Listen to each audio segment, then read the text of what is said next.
How's it going, guys? Nicholas Marsing here, lead developer on Songwoven. It's been a long time since our last devlog. We are currently on devlog number 4, and we have so much stuff to show you guys. It's crazy. I'm excited. You gotta get excited. Let's get right into devlog number 4.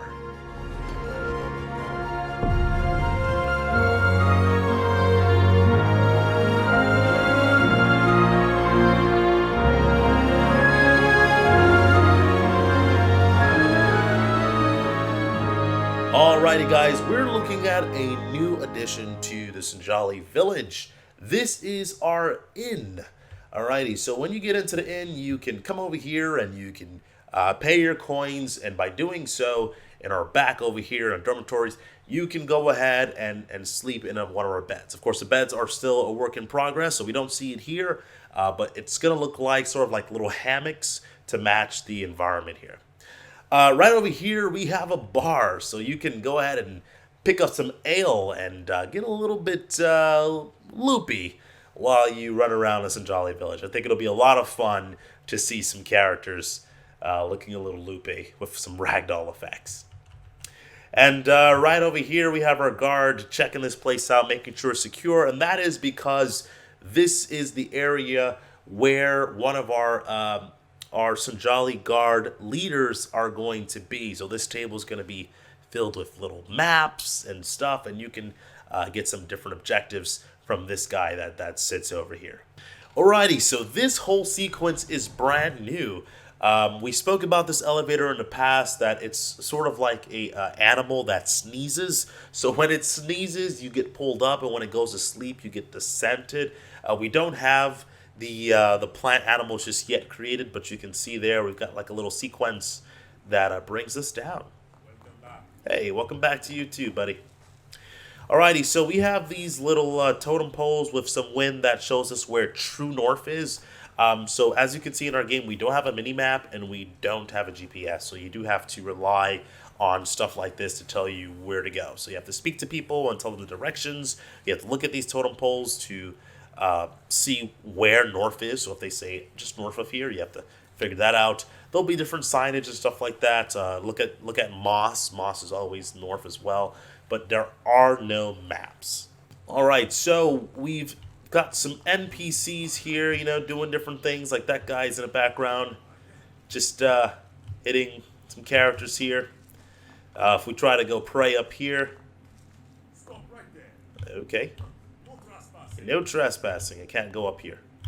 And unfortunately, it's blocked. So I can't go there. Ooh, they're trying to fight me now. Alrighty. So we have these new chests here, and I'll kind of show you the behind the scenes of how the chests work after we see it. But you got to sort of think of this as if it had an animation. We don't have the animations in for a lot of these things I'll show you today. But you just got to visualize it. So if I go ahead and open the chest, as you can see there, it sort of slides open and I'm able to get the gems. So it'll sort of be an animation of him pushing that open, and then I can add gems to purchase things. I can add items, some rare stuff, depending on how hidden that chest is. Alright, so let's take a look at our new shopkeeping system here. So here's the canteen, and I'll go ahead and speak to this guard here. What would you like to buy? Alrighty. So we have a very basic UI, but we're really just focusing on the functionality right now. So as you can see, I've got 10 gems here, and I've got some items, some ingredients that I can purchase. So I can buy an apple, I can buy an orange, I'll buy a couple rock salts, maybe one wheat, right? So there we go. So I have no more gems, I can't buy anything else. I'll go ahead and exit the shop. And let's take a look at our inventory. Alrighty. So I've bought an apple, I bought an orange, and you can see the description of what it is here. And I can try to eat it, but nothing's going to happen because I have a full health bar right here, as you can see. If I switch over to my partner character, to Willow, and I take a look at my inventory, you see it's empty because both of these characters have their own inventory. Remember, this game is a cooperative game at its core. So I'll go ahead and switch back to Jahi. And currently, the way to give an item to a character is to drop it and the other person to pick it up. Now, we're going to try to figure out an easier way to do that, but right now, that's the best way to do it. So if I want to give that particular character an apple or an orange, I can go ahead and click it and click drop, and you can see I've lost it from my inventory. And it's there on the floor, so I'll go ahead and pick it up. Oops, wrong button. And you can see there that now I have an apple. Okay, so go ahead and sorry about that. I'll go ahead and pull out my arrow and give Willow a good whacking. She's in her battle stance because she's not quite happy with that. I'll go ahead and click on my orange, and I'll click eat, and you can see my health went up. Alrighty, so a really fun thing that we're trying to figure out was what is a quick way that our players can traverse around a space, right? If it can take 30 seconds to get from place to place, how can our players do that in half the time? And we also wanted to provide our levels with a sense of verticality. And so what we've done is we've given Jahi a grappling hook. So his arrow can shoot a grapple and pull him forward and propel him forward towards a location. And Willow will be able to teleport. But for today, we're going to take a look at the grappling system. Now, I will note that currently we don't have any animations for it. We don't have any sound effects. We don't have any visual effects. So it's going to look kind of weird, but you're going to get the gist of it when I show it to you. All right, so let's take a look here. Pull out my arrow, and whenever you see these sort of flashing rings, you can aim at it, and you'll propel yourself forward with the interact button. So you can see a little wire come out of the character, and it sort of pulls the character forward, right? So it looks a little wonky right now because there are no animations, but believe me, when we get the animations in there, and the wind effects, and the special sound effects and stuff, it's going to look really, really cool. So whenever we see these flashing things, and I can sort of see one in the distance there, and so I'll aim in that location, and I can get pulled right over here. And Willow just teleports, so she just teleported here. And so I can just aim in an area and really quickly get to place. All right, so the question is then, how fast is this compared to just walking? So let's take a look at just traditional walking. So I'll go ahead and press play on this. And let's go ahead and walk. Hello to you too, sir. And I can take the stairs over there, but I'll go ahead and walk this way. It's a little faster. I can jump in the water. I can take the bridge. I can go all the way around, but a shortcut to go to the end is to jump here and to swim. And we'll come over here to the end. All right, so it wasn't painstakingly long, maybe 10 to 15 seconds to get to the end. Now, nothing special going on there. Let's see how fast it can take us to do it with this new method. Alrighty, so I come out here, I look in this direction, I'm going to look in this direction, and I'm going to go ahead and do that, and I'm here.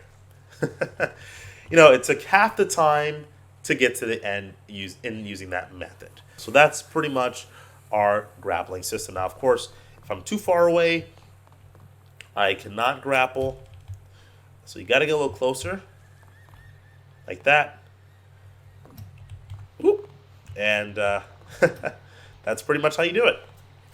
All right, so the last thing we'll show you guys today is our farming system. So we're going to go ahead and go to the farming system. And I'm going to ask Willow to just sit this one out.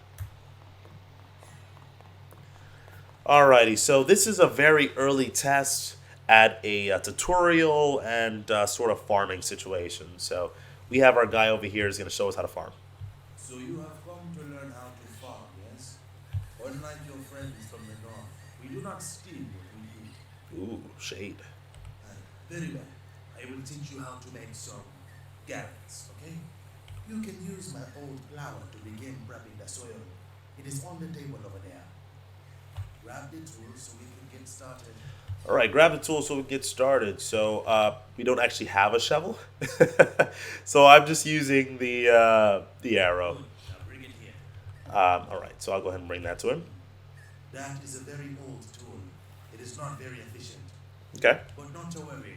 The more you use this tool, the more capable you will become. And And as you get better with this weapon, you can bring it to the crafter, and she will upgrade it for you. Yeah, so you can upgrade different tools and different weapons when you go to the crafter, and so that's sort of hinted at here. Okay, let's begin. Go near an empty area and plow 3 mounds. All right, so it's already starting to get nighttime now. So whenever you see this this texture, this dirt texture, and you see it sort of surrounded like with these fences, you can sort of create these different mounds and plant different crops. So in this game, you don't really want to purchase crops because your currency in this game is a gem, and gems are really valuable. So you're trading a gem for a carrot when you can just get some seeds and make the carrot yourself. So I'm gonna go ahead and plow some things here. And again, we don't have any animations for this. And I'll do the last one here. Those mounds are not too bad. There are some carrot seeds in the bucket. Get some and plant 9 carrots. Alrighty, so we'll get some carrot Now seeds. go to each mound and plant all the seeds. Alrighty, so that carrot seed was was an apple icon. But I'll go ahead and plant these. And again, there's no visual indication that I'm doing that right now. Okay, and you just gotta wait for some time. Now, in the actual build, you're gonna have to also get the bucket, and you can see those crops starting to come out. You actually have to get the bucket, go to the well, get water, and water the seeds. So we don't have that just yet, but right now we've planted the seeds, and you can see that they've all created some nice carrots, and we can go ahead and pick them up. So I'll go ahead and pick these guys up here. And our guy just laughed because I guess we made some carrots. So if we take a look at our thing here, we now have 9 carrots, a seed, although it looks like an apple, and a plowing tool indicated by whatever the hell icon that is. So if I want to go ahead and go consumables only, you can see that, and so on and so forth. So that's all we're going to show you guys today. We are completely revamping the combat system. We're revamping the reviving system. We are working on finalizing a new level, and we're tweaking a lot of stuff. So the next devlog is also going to be jam-packed with a lot of information. And some of that stuff is getting finalized soon, so you're not going to have to wait too long for that particular devlog. Thanks so much for your patience. Of course, you can support this game on Patreon, link down below in the description and in the comment section. Every bit of proceeds help this project continue as fast as possible. And of course, as always, na go be danu. Our hearts are open. You have a good one, guys. Take care.